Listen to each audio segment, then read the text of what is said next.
Continuamos avanzando por nuestra serie expositiva de las epístolas del apóstol Juan. Estamos trabajando esta serie con un lema: Jesucristo, la vida, la luz y la verdad.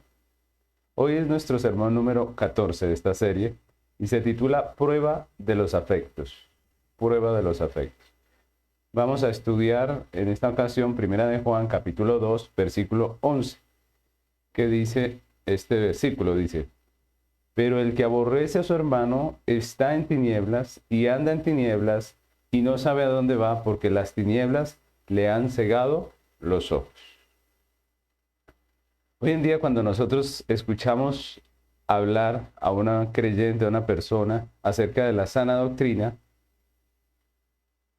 entre los que profesamos la fe cristiana, pues esa expresión muchas veces no viene a ser muy clara, ¿no? Hoy en día, a causa de la gran cantidad de iglesias cristianas, denominaciones cristianas y ideologías incluso cristianas, se ha vuelto muy ambigua esa expresión sana doctrina, de tal manera que para cada quien esa expresión significa algo diferente, ¿no? Para unos significa una cosa, para otros otra. Un ejemplo son los que son fariseos, ¿no? Los que son fariseos, para ellos la sana doctrina tiene que ver con la doctrina que se ajusta a sus leyes, a sus normas, a su legalismo, ¿cierto? Y para los que son libertinos, la sana doctrina es aquella que se amolda a su libertinaje, ¿no? Prácticamente ese término viene a ser hoy en día un poco confuso, ¿no? Para cada quien, la sana doctrina significa algo diferente. Pero, ¿qué es la sana doctrina en realidad? Comencemos hablando de lo que es la palabra doctrina. Doctrina nos habla de una enseñanza, ¿cierto? Cuando hablamos de una doctrina, estamos hablando de una enseñanza. Y cuando hablamos de sana, estamos hablando de algo bueno, algo que es correcto, algo en lo que es seguro. También es una de los significados de esta palabra, algo que es seguro y sin riesgo. Eso es sano. Entonces podemos decir que la sana doctrina es una enseñanza segura, una enseñanza buena, correcta. Obviamente dentro de la fe cristiana, dentro de nuestra doctrina, dentro de lo que nosotros confesamos, pues la doctrina es la doctrina de Dios, obviamente, ¿cierto? Y cuando decimos que es sana doctrina, pues estamos hablando de una doctrina de Dios que sea buena, ¿cierto? Que sea segura. Y nosotros sabemos que pues la Biblia nos enseña que la única parte donde encontramos la sana doctrina o la doctrina correcta o la buena doctrina o la doctrina segura acerca de Dios es en las Sagradas Escrituras, ¿no? Esa es la única norma de fe y conducta para nosotros los creyentes. Es la única enseñanza divina segura y sin riesgo, ¿cierto? En la que podemos confiar. Eso nos dice la palabra de Dios, porque ella es inspirada, ¿cierto? Dios mismo la inspiró. Y esto es lo que a través de la epístola que hemos estado estudiando, el apóstol Juan nos ha ido enseñando. Así que la sana doctrina no es lo que dice este grupo, ¿cierto? No es lo que dice aquel grupo, sino que la sana doctrina es aquella que se ajusta a lo que la Biblia enseña, a lo que la palabra de Dios dice.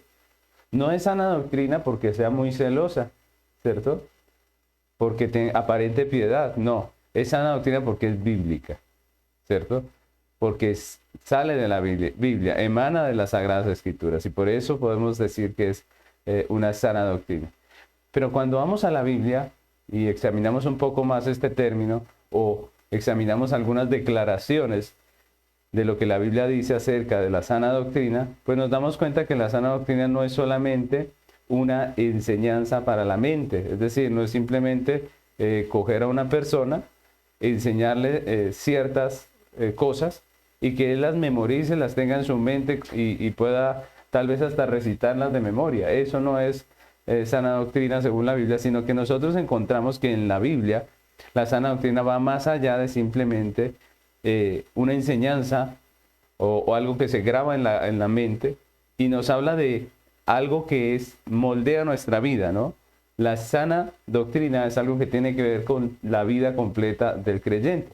Y es curiosa e interesante la forma en que los apóstoles se refirieron a la sana doctrina, a la doctrina bíblica. Por ejemplo, el apóstol Pablo, en la carta a Tito, Tito capítulo 2, versículos 1 y 2, versículos 1 al 7, dice así: pero tú habla lo que está de acuerdo con la sana doctrina. Mire, sana doctrina, aquí está esa palabra. Que los ancianos sean sobrios. Ojo, miren lo que está diciendo aquí el apóstol Pablo. Dice que lo que está de acuerdo a la sana doctrina, ¿qué es? Ahí no está diciendo la justificación, o no está diciendo la doctrina de el pecado del hombre, no está enfatizando en enseñanzas que nosotros podríamos hoy numerar acerca de la teología, sino que miren lo que tiene que ver con la sana doctrina. Dice que los ancianos sean sobrios, serios, prudentes, sanos en la fe, en el amor, en la paciencia. Las ancianas asimismo sean reverentes en su porte, no calumniadoras, no esclavas del vino, maestras del bien, que enseñan a las mujeres jóvenes a amar a sus maridos y a sus hijos, a ser prudentes, castas, cuidadosas de su casa, buenas, sujetas a sus maridos, para que la palabra de Dios no sea blasfemada. Exhorta asimismo a los jóvenes a que sean prudentes, presentándote en todo como ejemplo de buenas obras, en la enseñanza mostrando integridad, seriedad.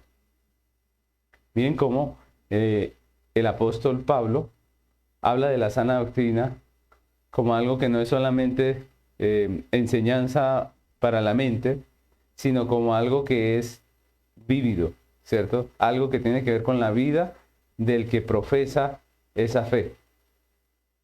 Y eso es muy interesante. La sana doctrina no abarca solamente lo que son aspectos de enseñanza para nuestra mente, de poder memorizar ciertas cosas que la Biblia enseña, sino que la sana doctrina tiene que ver con la vida, tiene que ver con toda la vida de una persona. Y en teología manejamos 3 palabras que resumen bien lo que abarca verdaderamente la sana doctrina. 3 palabras que no están en nuestro idioma, ¿cierto? Pero que las usamos en teología porque ellas resumen lo que Dios quiere, lo que Dios desea de nosotros. Resumen lo que es tener una sana doctrina realmente. A veces pensamos que porque alguien sabe Biblia, tiene una sana doctrina. Pero la Biblia nos enseña que la sana doctrina tiene que ver con toda la vida. Y hay 3 palabras, como les decía, que en teología manejamos, que yo quiero hablarles de estas palabras. Yo sé que no están en nuestro idioma, pero quiero tratar de explicar un poquito por encima nada más, porque tiene que ver con el tema de hoy, lo que son estas 3 palabras que usamos, porque resumen muy bien lo que es la sana doctrina o lo que abarca esa expresión sana doctrina, ¿no? Esas 3 palabras que usamos en teología son estas. La primera es ortodoxia, la segunda es ortopraxis y la tercera es ortopatía. Obviamente esas 3 palabras no son muy comunes en nuestra jerga, ¿cierto? En lo que hablamos diario, pero les quiero enseñar un poco acerca de lo que son estas 3 palabras que nos dan un piso para hablar de lo que vamos a hablar en el versículo que estamos estudiando hoy. La primera palabra es ortodoxia y tiene 2 componentes. Orto, que significa correcto, y doxia, que significa opinión. La correcta opinión. Y esa palabra nos habla de la conformidad de una persona, de una idea, de una enseñanza con las Sagradas Escrituras. Esa es la ortodoxia. La conformidad con las Sagradas Escrituras. Es una correcta opinión acerca de la Biblia porque es correcta, o más bien porque es acorde a la enseñanza de las Escrituras, ¿cierto? Entonces eso es ortodoxia. Una correcta opinión acerca de algo porque así lo dice la Biblia, ¿cierto? Entonces estamos usando ortodoxia cuando sacamos nuestros principios de las Sagradas Escrituras, ¿cierto? Cuando enseñamos conforme a las Sagradas Escrituras hablamos de ortodoxia, ¿cierto? La otra expresión es ortopraxis, que también tiene dos componentes. Orto, que significa correcto, y praxis, que significa práctica, ¿cierto? Y esta palabra nos habla ya no solamente de lo que entendemos de la Biblia, de entender correctamente las Escrituras, sino que nos habla de la manera en que vivimos conforme a ella, ¿cierto? De la práctica, ¿no? De vivir conforme a los principios de la Biblia. De esas dos cosas nos ha hablado el apóstol Juan a través de la carta en lo que hemos estado estudiando, ¿cierto? Obviamente no usando estas palabras, pero sí nos ha estado hablando de la importancia de que nuestra doctrina sea bíblica, ¿cierto? De que nuestra doctrina esté pegada al texto, pero también que nuestra práctica también lo esté, ¿cierto? No podemos simplemente ser teólogos y ya, sino que la Biblia nos llama a ser creyentes y discípulos. Y eso tiene que ver no solamente con lo que comprendemos, sino que con lo que aplicamos, ¿cierto? Sino cómo vivimos, sino cómo llevamos nuestra vida en todas las áreas que la conforman, ¿no? Entonces, esa es otra expresión. Entonces, vamos dos, ¿cierto? Ortodoxia y ortopraxis. Ortodoxia, el buen entendimiento, el correcto entendimiento de las Escrituras, y la ortopraxis, la práctica, conforme a esas Escrituras. La tercera expresión es la ortopatía y tiene también dos componentes, ¿no? Igual que las otras palabras. ¿Cuáles son esos dos componentes? Orto, que como hemos visto significa, ¿qué significa? Correcto, ¿cierto? Y patía, ¿qué significa? Sentimiento, que habla de los sentimientos, de los afectos. Y esta palabra es una expresión que nos habla de los sentimientos, de las emociones y los afectos coherentes con las Escrituras. Entonces, imagínense ustedes, también esa es una parte importante, nos habla de los sentimientos, de los afectos, ¿cierto? Nos habla de las emociones que deben estar acordes a la doctrina bíblica. Entonces, miren que son tres cosas, la enseñanza, ¿cierto? Lo que entendemos de la Biblia, lo que practicamos, pero también lo que sentimos. De esas tres cosas, podríamos decir que se completa lo que llamamos la sana doctrina. La sana doctrina es cuando entendemos la Biblia correctamente, ¿cierto? Cuando nuestra comprensión de la vida, de las realidades que tenemos, van muy conforme a lo que la Biblia enseña, ¿cierto? Pero también cuando nuestra práctica está conforme a lo que Dios nos manda en su palabra, pero también cuando nuestros sentimientos, emociones y afectos corresponden a eso que nosotros pensamos o profesamos como cristianos, ¿no? Entonces, cuando nosotros hablamos de la ortopatía, pues algunos como que esa parte la tienen excluida, ¿no? Hablamos de la sana doctrina como práctica, como teología, como doctrina, y hablamos de ella como práctica, pero no, a veces dejamos por fuera la parte de la emoción y el sentimiento, y algunos han, digámoslo así, han satanizado ese tema, ¿no? Pero la Biblia nos muestra que la ortopatía o los afectos de una persona, los sentimientos de una persona también son parte importante de nuestra fe y también son una provisión de Dios. Y no hay que menospreciar esta parte. Cuando Dios regenera al hombre, le da un corazón nuevo y eso incluye sus emociones, ¿cierto? Eso incluye sus sentimientos, sus afectos. Dios nos renueva, nos regenera, no solamente en nuestra manera de pensar, ¿cierto?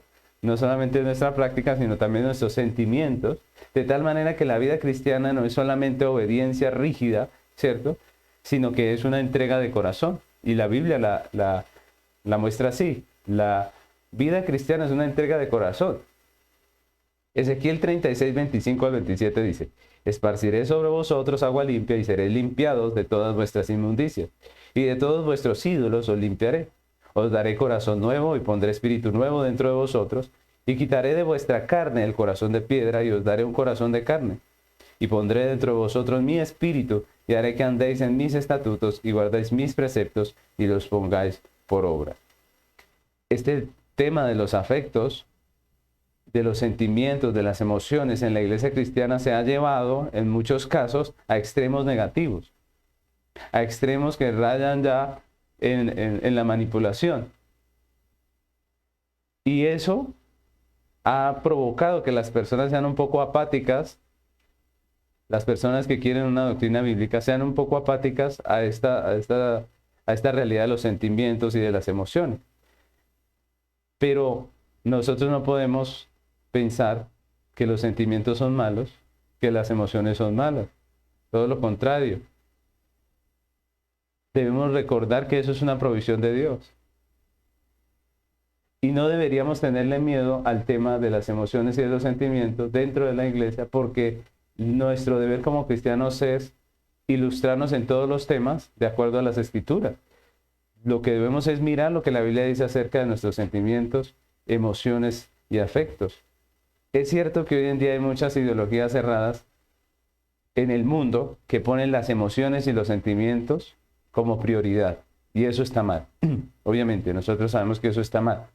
Es cierto también que muchas iglesias que se hacen llamar cristianas, muchos maestros que se hacen llamar pastores, han usado las emociones, han usado los sentimientos y los afectos de las personas para manipularlas y para robarles y para hacerles daño realmente. Eso es cierto. Pero no podemos nosotros satanizar ese tema, no podemos nosotros ignorar ese tema. La Biblia nos habla de ese tema. Y si nosotros miramos el texto que acabamos de leer, este texto nos va a hablar precisamente de los afectos. Ese es el tema del texto que vamos a estudiar hoy. Juan comienza diciendo, pero el que aborrece a su hermano. Así comienza diciendo en 1 Juan 2:11, pero el que aborrece a su hermano. Recordemos que venimos hablando acerca del amor fraternal. Venimos hablando acerca de ese deber del creyente que es el amor fraternal. Y recordemos que hablamos hace 8 días, en nuestra última enseñanza, y dijimos que el amor más que un sentimiento es un deber cristiano, ¿cierto? Más que un sentimiento es un deber cristiano. Nosotros amamos no porque lo sintamos, sino porque es un deber. Es un deber y la Biblia nos llama a amar a todos. Mire que no nos llama a amar a los que sentimos, ¿no? A aquellos por quienes sentimos algo, no. La Biblia nos llama a amar al prójimo. Así que el amor más que un sentimiento es un deber cristiano.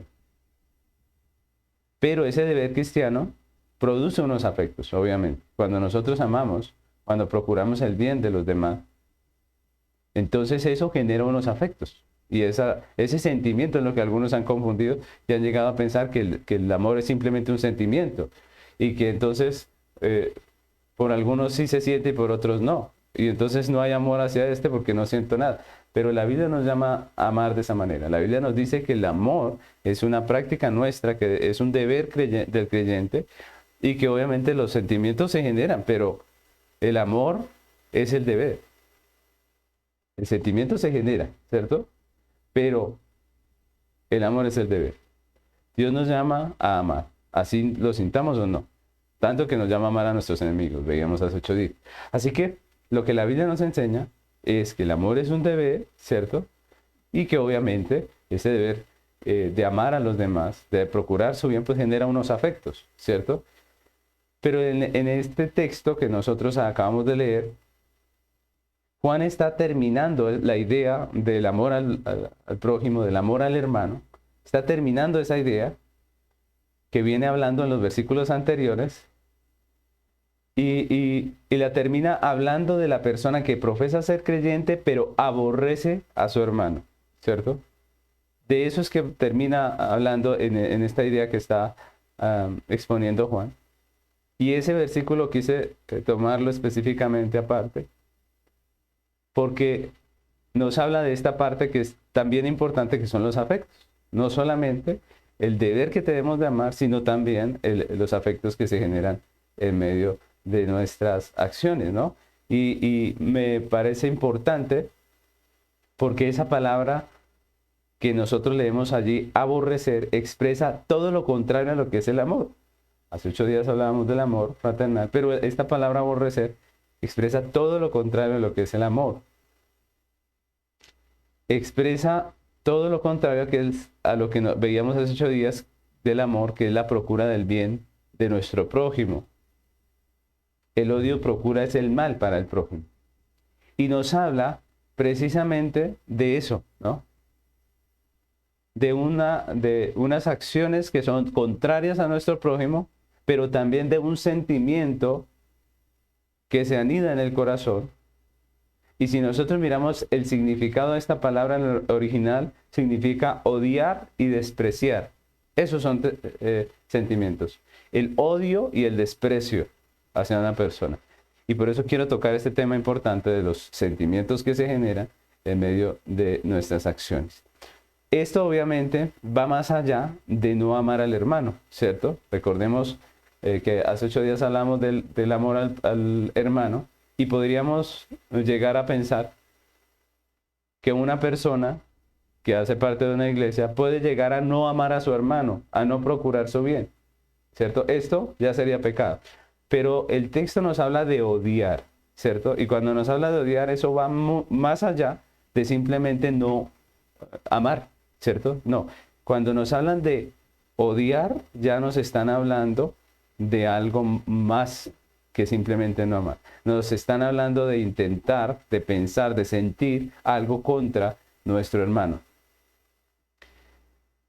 Eso obviamente es pecado, va más allá de no amar, ¿cierto? Y eso nos habla de cuando una persona deja llenar su corazón de sentimientos, emociones y afectos pecaminosos contra su hermano. Algo así como lo que hizo Caín con Abel. Si ustedes recuerdan la historia, Caín dejó llenar su corazón de celos contra Abel. Abel no le hizo nada. Abel no intentó nada contra Caín. Él simplemente estaba haciendo bien las cosas. Pero su hermano dejó llenar su corazón de odio. Y es de lo que nos habla este texto. Lo interesante es que Juan en este texto nos dice que nuestros sentimientos, emociones y afectos van a revelar lo que realmente hay en nuestros corazones. Esos sentimientos, esas emociones, esos afectos van a mostrar lo que hay realmente en nuestro corazón. Los sentimientos no surgen porque sí. Son emociones de nuestro corazón que responden a estímulos externos, a situaciones que pasan en la vida.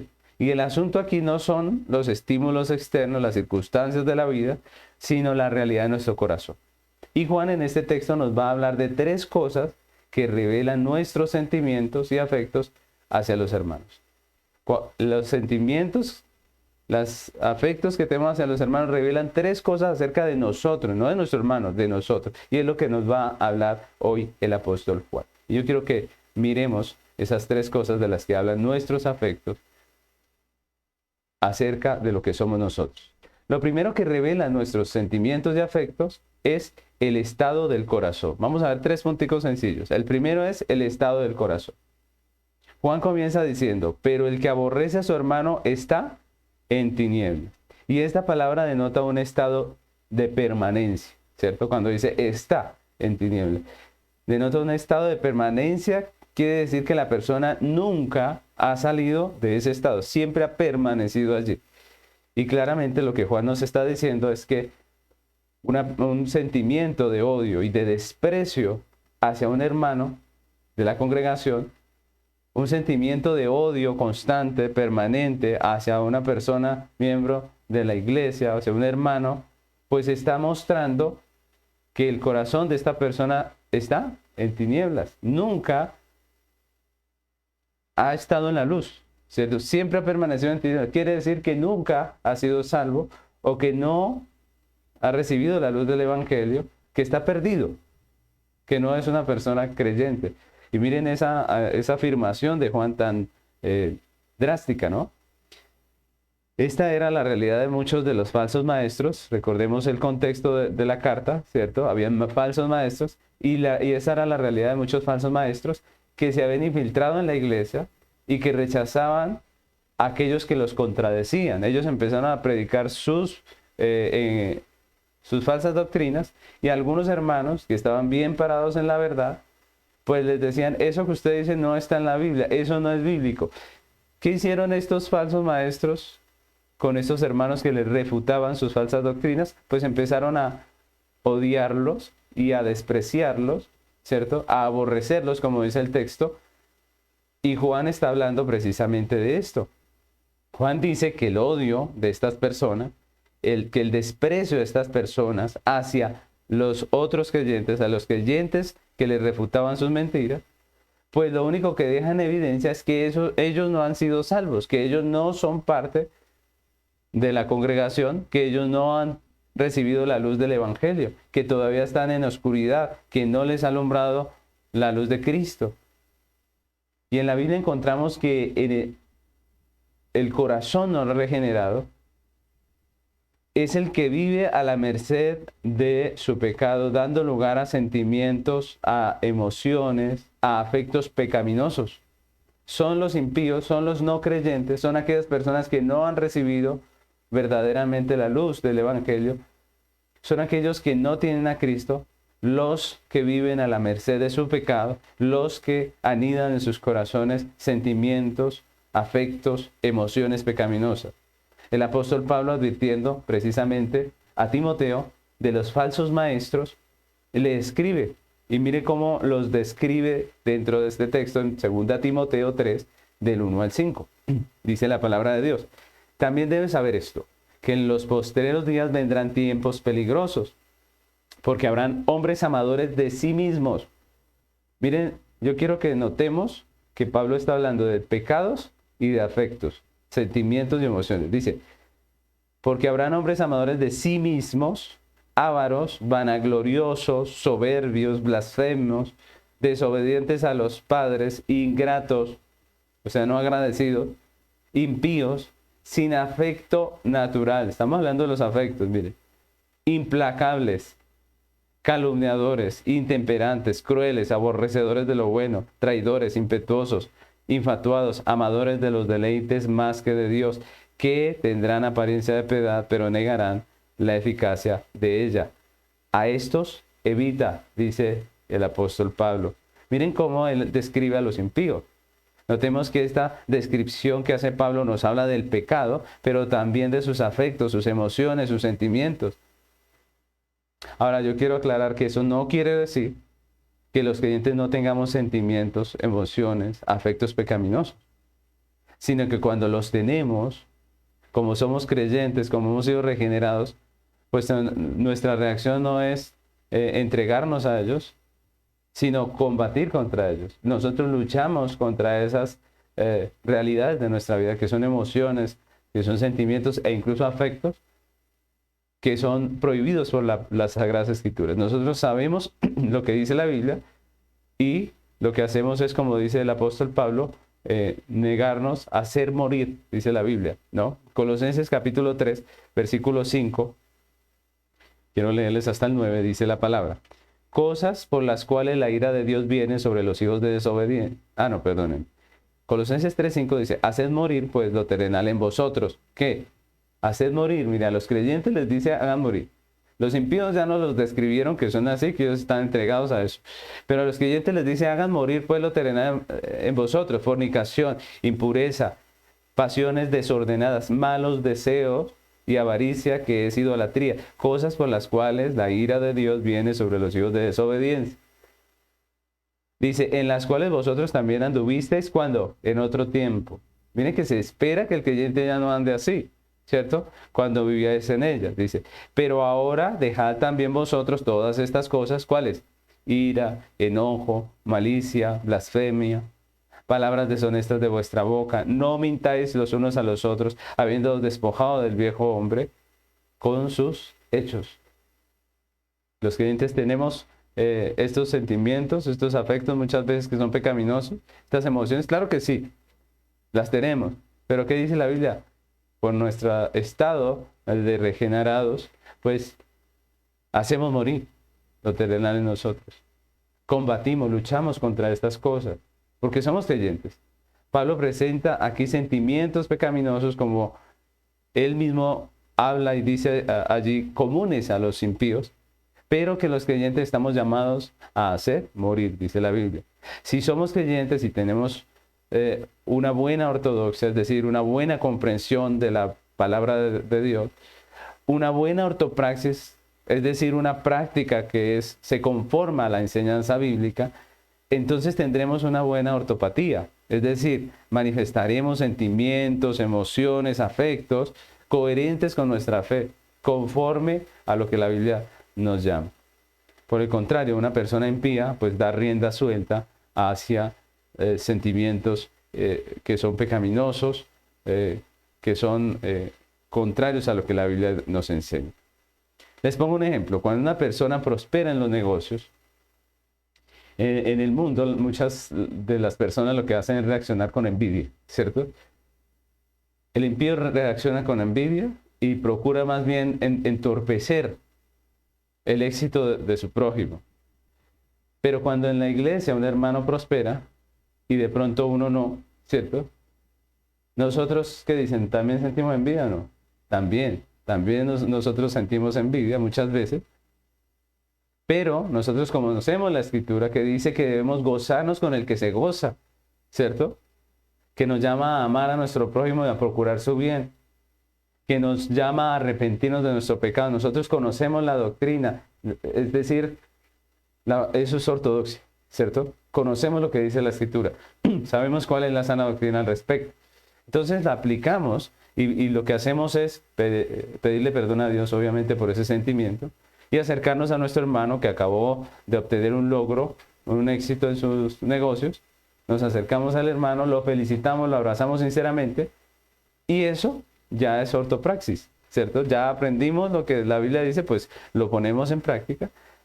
Y cuando yo hago eso, entonces viene a mi corazón la paz de poder haber obedecido a Dios, de haber obedecido al Señor, la paz de corazón de haber hecho lo que Dios me manda, pero también la paz que siento porque hice lo correcto con mi hermano y él expresó también una alegría por la felicitación que le di.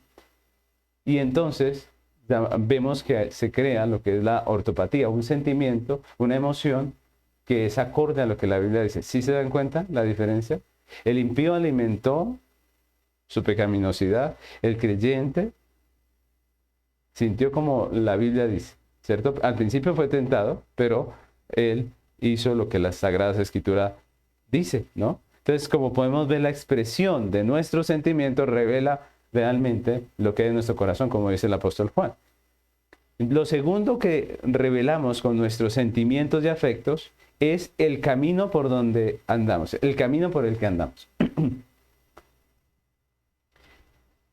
Con nuestros sentimientos revelamos el camino por donde andamos. El texto continúa diciendo, el apóstol Juan allí, dice, empieza diciendo que está en tinieblas, pero luego dice, y anda en tinieblas. Estamos hablando de 1 Juan 2:11, que es nuestro versículo de hoy. Dice, y anda en tinieblas. Y aquí nos habla de otra palabra que es importante, que es andar. Esa palabra nos habla ya no solamente del estado del corazón, sino que nos habla del camino que transitamos. Miren que Juan usa esas palabras muy seguido. Está, que nos habla del estado, ¿cierto? Anda, que es el camino por el que transita. Y aquí vuelve y usa esa palabra, andar, ¿cierto? Nos habla del camino que transitamos. Los falsos maestros de la iglesia, a la que escribe Juan, pues profesaban una fe en Cristo y decían estar caminando junto a los creyentes en el camino de la fe. Vinieron, hagan de cuenta que vienen aquí unas personas y dicen que son creyentes y quieren participar y ser parte de la congregación. ¿Qué hizo la iglesia? La iglesia le abrió las puertas confiadamente de la congregación y ellos se integraron y participaron en todas las actividades de la iglesia. Incluso vamos a ver más adelante que aún en los ágapes estaban allí comiendo con los creyentes, prácticamente llegaron a conformar o a ser parte de la iglesia. La iglesia les abrió las puertas y participaron en todo. Pero Juan en este texto está diciendo que al haber pasado el tiempo y estos hermanos haber expresado una falsa doctrina y haber empezado a mostrar odio por los hermanos, pues eso está mostrando que ellos no están transitando por el camino de la fe cristiana, realmente. Que ellos andan por el camino de las tinieblas, dice el texto, ¿no? Entonces Juan evidencia que lo que los maestros falsos están haciendo cuando odian a su hermano es mostrando que el camino de ellos no es el mismo que el nuestro. Que el camino de ellos no es de la luz, sino de las tinieblas, ¿cierto? Y eso es importante. Profesar fe en el Evangelio es manifestar que vamos por un camino, que avanzamos por un sendero, ¿cierto? El sendero de Cristo, y que estamos siendo discipulados, enseñados, adoctrinados en el reino de Dios. La Biblia nos dice que el camino del creyente, ¿cómo es? La Biblia lo dice, ¿no? El camino del creyente es angosto. Y esto lo dice ¿por qué? Porque en realidad la vida del cristiano es una vida de negación en esta tierra. Si nosotros miramos la vida del cristiano en esta tierra, es una vida de negación. En cuanto a la doctrina, nos negamos a creer como la mayoría del mundo cree, ¿cierto? La mayoría en el mundo son ateos o son religiosos, pero no son creyentes verdaderos. Nosotros no creemos como el mundo. Entonces, en cuanto a la doctrina, nos negamos a creer como la mayoría. Nosotros tenemos la Biblia como la norma de fe y conducta, ¿cierto? Y esto produce muchas veces rechazo en aquellos que nos rodean, en el mundo. En cuanto a la práctica, también tenemos que decir que nos negamos a vivir como la mayoría del mundo vive. La mayoría del mundo vive en sus pecados conforme a los deseos de su carne. Y nosotros nos negamos a esa vida de pecado. Y por eso también somos rechazados o mal vistos en medio del mundo. Pues de la misma manera, el cambio que Dios ha hecho en nosotros y el camino por donde andamos los creyentes nos habla de negación también a sentir como el mundo siente. El camino del creyente es angosto porque es un camino de negación a sentir como el mundo siente. De la misma manera que con la doctrina y con nuestra práctica, también con nuestros sentimientos, estamos llamados a negarnos a sentir como el mundo siente. El hombre sin Cristo, así como no tiene reglas ni límites para sus acciones, tampoco las tiene para sus sentimientos, afectos, emociones. Pero el creyente sí. El creyente sí. Y eso es importante. Porque a veces pensamos que como que el sentimiento, como que las emociones son inevitables, pero la Biblia nos enseña aquí que los creyentes también estamos llamados a sentir, a tener afectos de una manera determinada por Dios, ¿cierto? A emocionarnos de la manera que la Biblia nos llama a sentir de la manera que debemos sentir. Y en realidad el creyente sabe que no puede aborrecer a su prójimo, por ejemplo, ¿cierto? La Biblia nos dice que no podemos aborrecer. La Biblia también limita nuestros afectos y nuestros sentimientos, ¿o no? Claro que sí. No debe guardar rencor, ¿cierto? La Biblia nos llama a no guardar rencor. Es decir, a no anidar en nuestro corazón sentimientos de odio, de rechazo. Está llamado a perdonar el creyente, a soportar, a sobrellevar, a sostener. No debe alimentar sentimientos de codicia por lo que no es suyo, de adulterio, ni de celos, ni de envidia, ni de odio, ni de rencor. No debe alimentar esos sentimientos. Entonces la Biblia también nos habla de lo que debemos y que no debemos sentir. Mateo capítulo 5, versículos 44 al 48 dice así: Pero yo os digo, amad a vuestros enemigos, bendecid a los que os maldicen, haced bien a los que os aborrecen, y orad por los que os ultrajan y os persiguen, para que seáis hijos de vuestro Padre que está en los cielos, que hace salir su sol sobre malos y buenos, y que hace llover sobre justos e injustos. Porque si amáis a los que os aman, ¿qué recompensa tendré? ¿No hacen también lo mismo los publicanos? Y si saludáis a vuestros hermanos solamente, ¿qué hacéis de más? ¿No hacen también así los gentiles? Sed pues vosotros perfectos como vuestro Padre que está en los cielos es perfecto. Miren cómo la Biblia nos limita.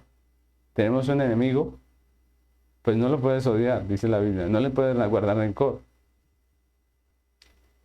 El que transita en el camino de la fe sabe que es angosto y que debe negarse. El que está llamado a amar con su vida, con sus acciones. Y entonces sus afectos también obviamente corresponderán a su fe. Los sentimientos y las emociones no son inevitables. Y quiero que aclaremos eso porque muchas veces este mundo prácticamente nos dice que nuestras emociones y nuestros afectos somos nosotros prácticamente, ¿cierto? Nuestras emociones y nuestros afectos son las que determinan hacia dónde. Son las que tienen el control y eso no es lo que la Biblia enseña. Los sentimientos y las emociones no son inevitables. Una persona no odia porque sí. Es que hoy en día se dice, no, es que me cayó mal y punto. No, una persona no odia porque sí.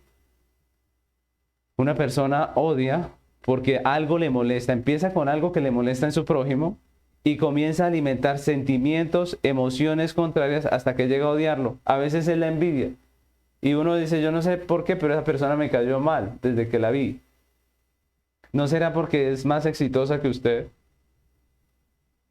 Y usted le tiene envidia, ¿cierto? Hay que mirar, porque las personas nos caen mal por alguna razón. No odiamos porque sí. Hay algo en nuestro corazón. Cuando nosotros tengamos un sentimiento de eso, antes de examinar a la persona y decir que, pensar qué es lo malo de esa persona para que yo sienta esto, lo que debemos pensar es qué es lo malo que hay en mí, ¿cierto? Para que yo esté sintiendo esto, porque el sentimiento lo que está mostrando es cómo estoy yo, no cómo está la persona. Recordemos a Caín y Abel. Abel no hizo absolutamente nada, pero para Caín fue motivo de llegar a odiarlo el hecho de que Dios le hubiese exaltado en medio de su acción. Y nosotros debemos pensar en eso. El odio surge de guardar, anidar, alimentar emociones contrarias contra nuestro prójimo. Uno puede llegar a odiar a una persona que ama. Esos son se ven esos casos mucho. Esposos que terminan odiando a su esposo. Hijos que terminan odiando a sus padres. Por eso, en medio de una relación, pues nosotros no debemos guardar los problemas. En momentos que hay problemas, que hay sentimientos difíciles en nuestra vida, momentos que estamos en desacuerdo, lo mejor es como veíamos hace 8 días, razonemos, hablemos, ¿cierto? Pero no guardemos y guardemos allí, porque eso ya viene a ser guardar rencor.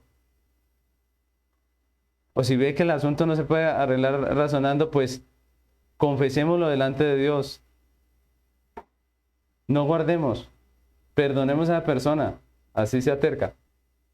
Perdonémosle, pero no guardemos, porque el que guarda y guarda en su corazón todas estas situaciones, todas estas emociones, pues llega un momento en el que va a estallar y va a hacer daño. Llega un momento en el que va a actuar de pronto violentamente y quién sabe si cause una desgracia, una tragedia. Entonces los sentimientos y los afectos no son inevitables. Si alguien le hace daño, arregle la situación, ¿cierto? Ordene la situación. Si la persona ya no está para arreglar la situación, perdónela. Decida perdonarla, pero no guarde, no guarde. Mire, ¿cómo sabemos que guardamos? Porque le tenemos en la lista de pendientes. ¿Ustedes han visto una discusión matrimonial? A veces tenemos una lista de pendientes. La señora dice, o el señor dice cuando está discutiendo, es que usted siempre esto, siempre aquello, siempre lo otro, ¿cierto? O sea, todas esas cosas, todos esos recuerdos vienen y explota esta persona. Y el asunto, mis hermanos, es que todo esto lo que está mostrando es cómo está nuestro corazón. Nuestro corazón guarda y guarda, y a veces tenemos hasta fechas. Usted me hizo, usted se acuerda, en marzo del 2000, en tal fecha, y tenemos todo esto guardado. Hay hijos que no han perdonado ni siquiera a sus padres por las cosas que vivieron cuando eran niños, y ahora tienen 50, 60 años y todavía les guardan rencor. Todas esas cosas hacen parte de lo que es normal en el mundo. El mundo deja esos sentimientos porque ellos no tienen prácticamente ninguna norma en cuanto a esto, pero el creyente, si nosotros vemos el creyente, sí, nosotros como creyentes tenemos una norma. Y es la palabra de Dios. ¿Y qué dice la palabra? Que debemos perdonar, que debemos amar, ¿no? Entonces, esos sentimientos no son inevitables. Hoy en día muchos hablan el amor a primera vista, pero realmente las personas no se enamoran a primera vista. Las personas lo que pasa es que tienen algún gusto por otra persona, se les gusta, ya sea por su físico, su manera de ser, su carisma, y ellos empiezan a anidar en su corazón estos sentimientos de afecto, estos afectos, y terminan pues enamorados. Pero uno no puede decir sencillamente es que me enamoré y punto. No. O sea, si nosotros queremos, damos lugar a estos sentimientos, y no. Así de sencillo. Es lo que la Biblia nos enseña. Nosotros como creyentes no podemos pensar que el sentimiento nos guía. Al creyente no le guían las emociones, no lo direccionan los sentimientos. Para el creyente la brújula de su barco es la Biblia, y los sentimientos y las emociones deben estar dirigidos por ella. Miren que la Biblia dirige nuestros sentimientos. No son los sentimientos los que dirigen nuestra vida. Es la Biblia la que debe dirigir nuestros sentimientos, nuestras emociones, nuestros afectos. La Biblia nos dice en quién podemos poner nuestros afectos y en quién no debemos poner nuestros afectos. Cuando amamos en obediencia a Dios y hacemos como Dios nos manda, aunque no sintamos muchas veces esos afectos, finalmente los tendremos. Pero a nosotros no nos guía el sentimiento, nos guía el principio. Si no, miren ustedes cuántas veces en la Biblia el principio de Dios fue contrario a los sentimientos. Por ejemplo, cuando Moisés da la orden a los levitas y les dice, los que están por Jehová vengan conmigo y cojan su espada y maten a todos los apóstatas, así sean su familia. Dígame si esa no es una orden que va en contra de nuestros afectos, obvio. Esa era una orden que iba en contra de los afectos. ¿Y qué estaba primero, el afecto o el principio? El principio. Entonces miremos, porque el mundo anda por allí diciendo, no, es que me enamoré, no, es que lo que yo siento es muy fuerte, sí, pero ¿qué dice el principio? ¿Qué dice la Biblia? ¿Qué dicen los textos? ¿No? Entonces miremos que el sentimiento no es malo, que la emoción no es mala, pero debe estar conforme a las Sagradas Escrituras. Muchos piensan que la emoción es negativa, que el sentimiento es negativo, y eso está mal, eso ya es el otro extremo. Cuando cantamos al Señor, cuando adoramos al Señor, deben haber sentimientos. Sí, es cierto que no debemos ser emocionalistas, pero hay sentimientos, porque estamos expresando algo precioso a nuestro Dios, a nuestro Padre. Entonces el sentimiento es parte de la provisión de Dios. Todos nosotros somos asaltados por sentimientos, emociones, afectos que son contrarios a lo que la Biblia dice. Pero los creyentes no nos podemos dejar dominar por los sentimientos. La pregunta es, ¿estamos transitando por el camino angosto? ¿Por el camino de Cristo? ¿Le estamos dando lugar a los sentimientos y emociones que la Biblia nos permite? ¿O estamos dándole lugar a lo que es prohibido?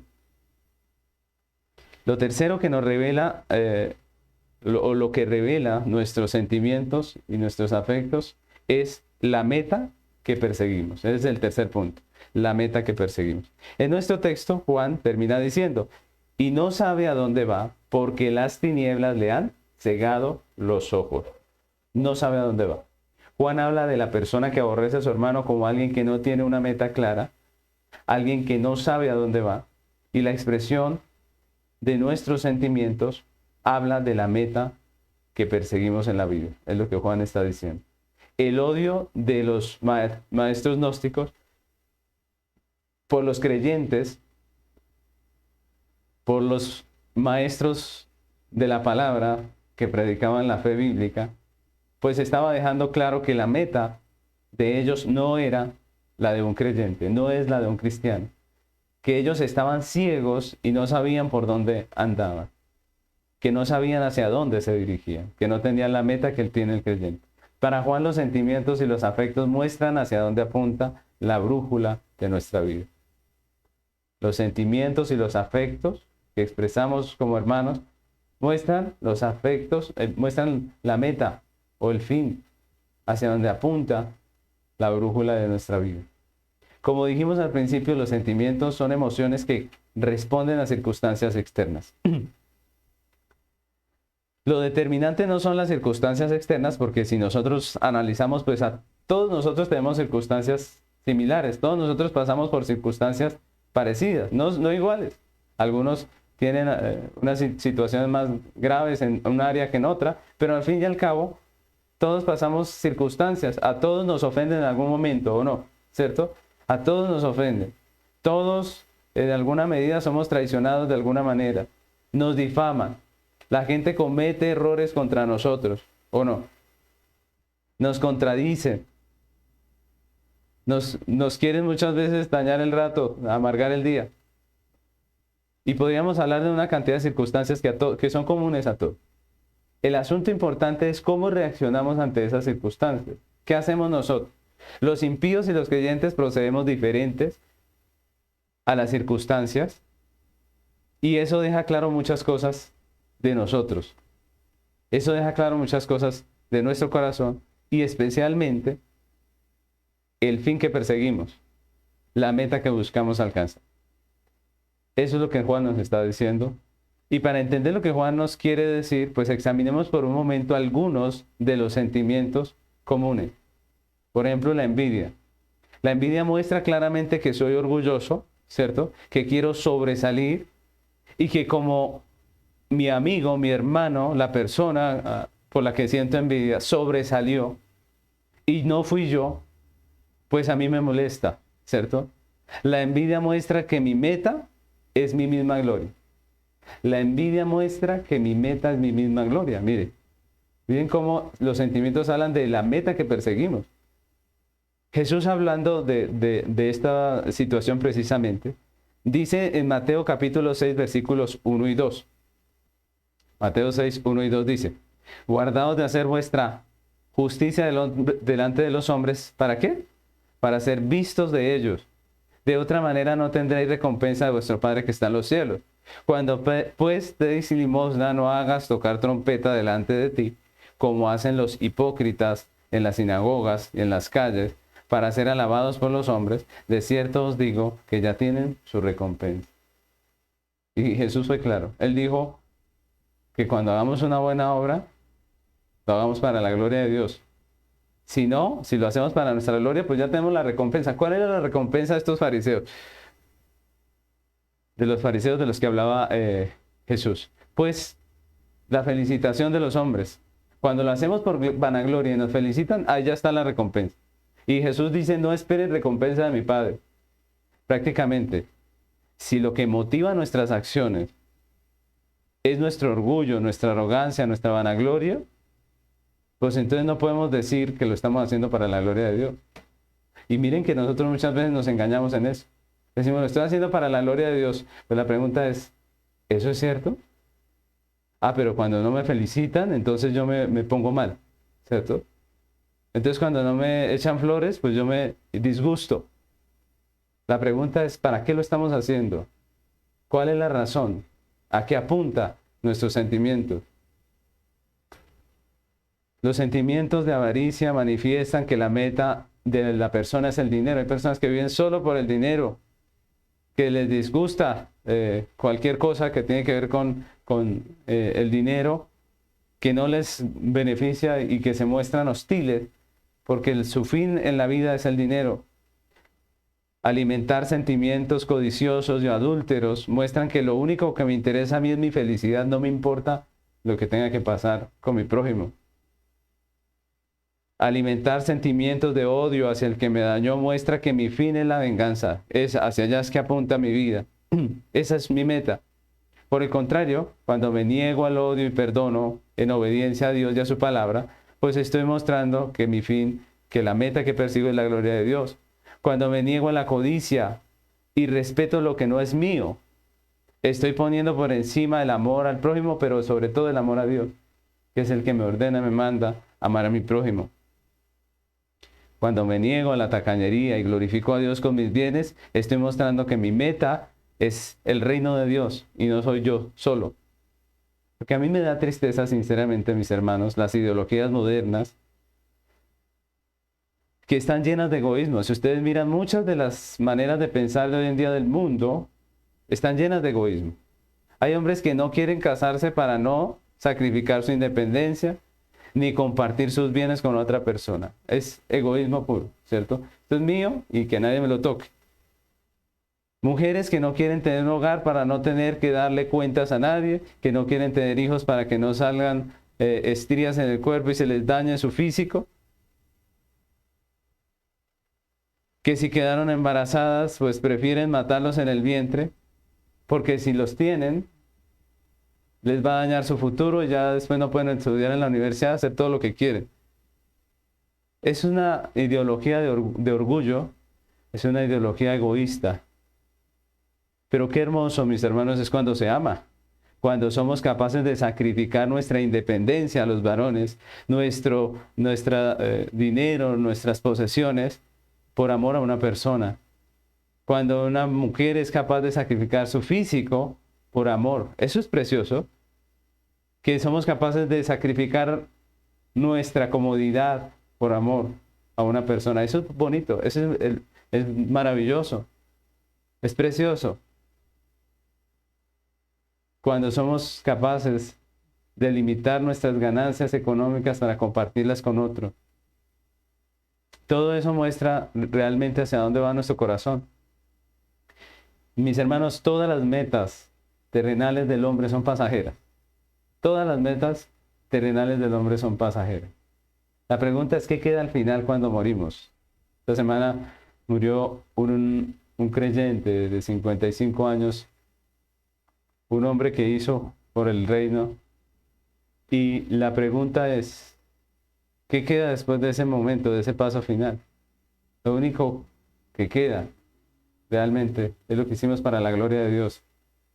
Es el amor a Dios y el amor al prójimo que expresamos en nuestra vida. ¿Qué queda después de la muerte? Yo les invito a que pensemos por un momento. ¿Una cuenta llena de dinero? ¿Unos apartamentos lujosos? ¿Qué queda realmente? Y eso es lo que debemos pensar hoy. ¿Vale la pena aquello que yo estoy persiguiendo y por lo cual estoy sacrificando tanto? ¿Vale la pena? ¿Vale la pena sacrificar muchas veces mi familia? ¿Vale la pena sacrificar la iglesia? ¿Vale la pena sacrificar tantas cosas por metas tan efímeras?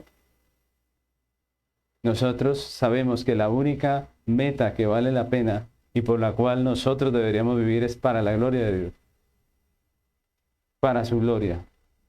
Así que nuestras acciones, nuestros sentimientos, nuestras emociones, nuestros afectos, dejan ver la finalidad de nuestro corazón. Y yo quiero terminar esta enseñanza con una conclusión. Que los sentimientos que expresamos los creyentes dejan en evidencia, primeramente, el estado de nuestro corazón. Segundo, el camino por el que andamos. Y finalmente, el fin que perseguimos. La pregunta es, ¿cómo está nuestro corazón? A la luz de esto que Dios nos ha hablado hoy, a la luz de los sentimientos que expresamos, de las prioridades de nuestra vida, a la luz de nuestra manera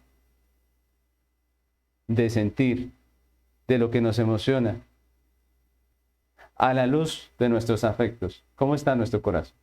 ¿Estamos transitando el camino angosto, el camino de Cristo, el camino de la negación? ¿O le estamos dando rienda suelta a sentimientos de pecaminosidad?